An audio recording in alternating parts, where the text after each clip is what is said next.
en hún hefur verið að reyna, hún Kristrún, að setja svona hægri blæ á flokkinn.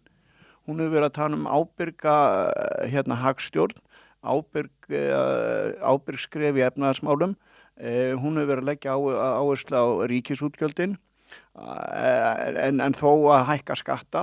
Og kannski mun hún reyna að hækka skatta núna til þess að búa til afgang og íta á bremsun í ríkisútgjöldum.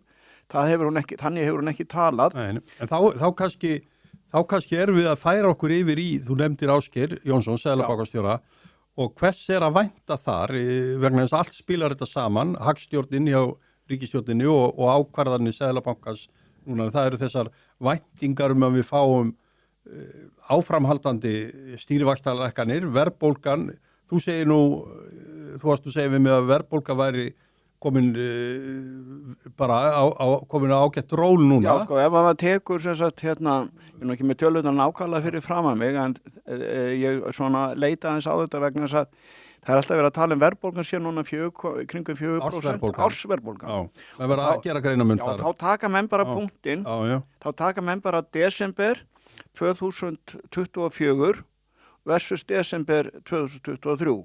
En ef þú tekur bara núna júní, það tekur síðustu 6 mánuði, að þá sérðu það að það nánast engin hækkun. Og hún er sko vísitala, bæði vísitala sem sagt vísitala framfærslukostnaðar með og án húsnæðarliðsins hefur lækkað verulega. Og vísitalan vísitala til verðtryggingar sem er þá þriðja vísitalan þarna sem sem er framfærsluvísitalan bara vísitala til verðtryggingar. Hún er rauninni hefur líka verið bara í kringum 1% síðustu 6 mánuði. Þannig og ef þú setur það í markatið 2 sem er þá færði ársverðbólgu, þá sérðu það að þú tekur bara verðbólgu síðustu 6 mánuða og uppfærann í ársverðbólgu, þá er það allt önnur tala heldur en ef þú tekur verðbólguna frá fyrsta punkti til punktsins í dag og segir þetta er verðbólgan. Þannig að menn hafa gagnrýnt þetta að okkur er hann ekki þá komin hraðar niður með stýrivextina. Já, og það var nú peningastefnu... Ef að verðbólgan raunverulega komin í 2%, hvers vegna í ósköpunum er þá ekki bara, þetta er 8, hann fer úr 50 púnta niður.